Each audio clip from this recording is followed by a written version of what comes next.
waterzinnig. De middag komt langzaam op zijn einde. We zijn langzaam uitgeschonkeld. Maar we kunnen hier natuurlijk niet vertrekken voordat we onze kanjers, Prins Vin en Prins Tij, hebben horen spreken. En zie gaan u genoeg vertellen wie ze deze middag hebben beleefd. Dus mag ik u aandacht, het woord is aan stadsjeugdprins Vin de Eerste. Leef Lu, het was echt heel gezellig vandaag. En dankjewel voor de geluidsjongens en voor de Lu. Nou, dit is mijn liefje. Dit vlakke uit de Kwikstaartstraat langs het leefst op de maat.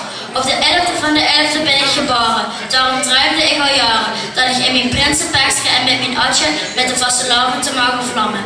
Osweiler stad vlamt. Alaaf!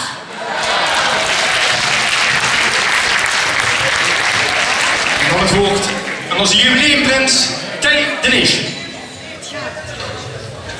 Ik wil iedereen bedanken dat ze zijn gekomen en de verkleiding lag er niet, want je zag er fantastisch goed. Rood, geel en groen heb ik overal gezien. Ik wil natuurlijk ook de Hanhof bedanken voor de fantastische service en ik wil afsluiten met mijn liefspreuk. Het is voor mij als prins een grote eer om de Wijverstad te laten vlammen voor de 77e keer. Daarom geef ik met de artistieke genen van Mino Opa Frans dit jubileumjaar nog meer glans. Vlaamse alaaf. Mag ik van u een primair van op ons jubileumprinsen, ons prinsen, de Wereldstad en ons Wereldstad vlamt. Rest weet je niks meer dan u te bedanken als bezoekers. Ook van de bezorgingshoezen, de collega's die u begeleid hebben hier naartoe door dag en wind. En het geluid, hartstikke bedankt. De Hanhof uiteraard, hartstikke bedankt. De Circummissie en de zittingcommissie.